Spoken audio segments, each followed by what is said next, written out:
Gus Malzahn no longer at UCF. He said, I'm good on that. I'll go call plays in Tallahassee for my guy Mike Norvell. Awesome. What if Thomas Castellanos, transfer portal quarterback from Boston College, now at Florida State? Again, a lot of change if you're tuning in now for the first time. What if he is the equivalent for Gus Malzahn, what Nick Marshall was for him when he was at Auburn? Little college football history here.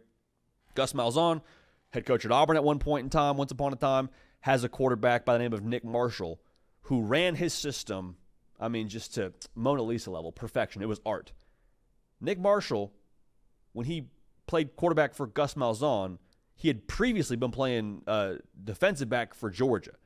So all this talk around Thomas Castellanos, this and, all the shortcomings he had at Boston College, which are fair, which are valid, can he give you as much as a quarterback that Nick Marshall gave you as a previous defensive back in the SEC?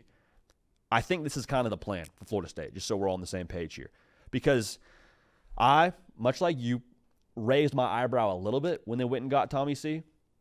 Because I was like, I don't know if that's I don't know if that's really the game changer that you signed up for if you're a Florida State fan when you brought in Gus Malzahn. I don't know if that's like the guy that got you super excited to go win the ACC in 2025.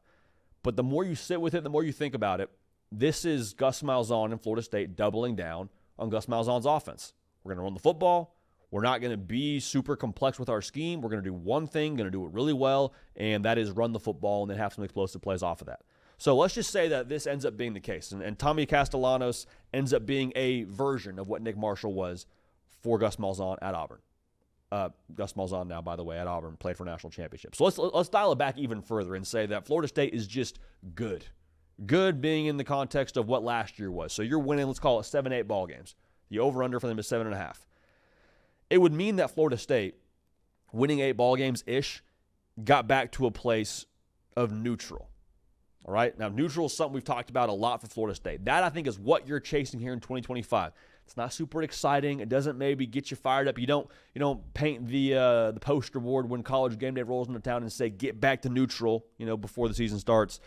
But if that happens, the biggest thing it would do for Florida State is it course corrects what last year was for you. It kind of revamps the Florida State reputation and brand, if you will. Because 2 years ago, we're talking about Florida State getting left out of the 4-team playoff and how they just got totally gypped by the committee, and that was the conversation in the college football public, and then they won 2 football games. Florida State, their stock very quickly plummeted. So if you can just revitalize optics a little bit, be huge for Mike Norvell, I think, be huge for the overall morale in Tallahassee. It also would be pretty huge for Gus Malzahn and that offense to say, okay, from a place where this team won 2 games the year before, you show up, we win 6 more games with a quarterback that got benched somewhere else in this conference. What can we do with some momentum? Because that's what I think it would establish. You would hope, if you're Florida State, it establishes a little bit of momentum for your football program. Because for Florida State, the future for them, I happen to feel like is, yes, going to be tied to the portal in a lot of ways, but I think last year was in some ways a teachable moment to say we got to probably be better when it comes to recruiting at the high school level.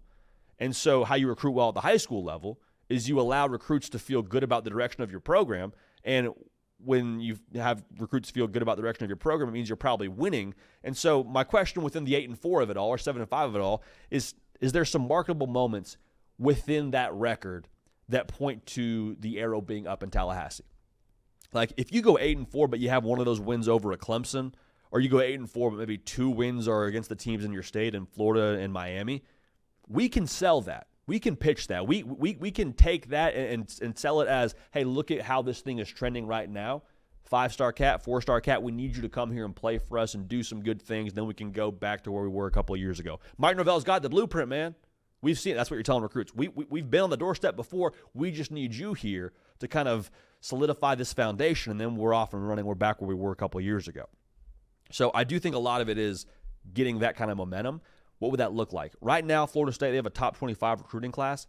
I think if you're a Noles fan, you feel optimistic if you push yourself into that top 15 range. Just top 15. Can we find ourselves in a spot where on National Signing Day, we have a solid record, we feel good about what last year was relative to the year before, feel like we're stabilized, and we have enough talent now in this recruiting class to keep this thing pushing forward. I'm not saying you rethink your strategy when it comes to the portal. You still got to hit in the portal. And I think also with Thomas Castellanos being in this conversation, a dude for you under Gus Malzahn, that would also, I think, kind of revamp portal optics around Tallahassee. Because what last year was with DJU, we all get it, man. It was tough. And it wasn't just on DJU, but if you were to do the 30,000-foot flyover of Florida State football, you say DJU had a decent year at Oregon State, went to Florida State, and it was abysmal for all parties involved.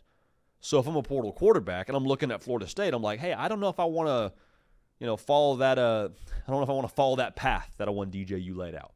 Well, if Thomas Castellanos, with where his career was before Florida State, shows up in Tallahassee, has a good year, revamps his optics, revamps Florida State's optics, I'm not saying you become like a portal destination for quarterbacks. I am saying you remove some of that anxiety that was there when DJU left Tallahassee, all right? So the biggest part of this whole thing to me, of this whole thing happening, I suppose, is yes, Thomas Castellanos has to be a guy for you. Has to make good decisions, can't turn the football over, be a dude when he decides to tuck it and run. But those Auburn teams, that Auburn team that played for a national championship, they were electric offensively because you had the quarterback in Nick Marshall that could hurt you, but you also had Trey Mason, who ran for almost 1,800 yards. You also had Sammy Coates, who was a 900-yard receiver. Are there other pieces on this roster for Florida State that can elevate to an elite caliber to push Florida State into this kind of territory? I think you look at Squirrel White. I think you look at Deuce Robinson as hopefully being guys for you on the outside. That backfield, I don't pretend to know exactly what they're going to have back there when it comes to production. We'll see. So if I'm a Florida State fan, I wouldn't set my sights on can he be Nick Marshall in terms of taking us back to a national championship kind of level. It's funny in this conversation, Gus Malzahn, I'm just now thinking about this. They ended up playing Florida State and Jameis Winston losing the national title game. So you're well familiar with Nick Marshall if you want to go back and watch that if you're a Knowles fan. Quick sidebar. Your thought process, though, should be get back to neutral. 8 wins is the sweet spot. 8 wins, you cash the over, vibes are good. Can Thomas Castellanos push you to that level? Is there enough around him to push you to that level? Because that would, I think, totally change the space-time continuum in Tallahassee and what the future could like for all the Knowles and the folks watching this show. So a lot there. That'd be a massive shakeup, admittedly, but we will keep a pulse on that, and we will obviously unpack that as the year unfolds. Would hope we can talk some more Florida State this year, man. Like last year was tough. They lose in Ireland, and then things went off the rails there pretty quickly.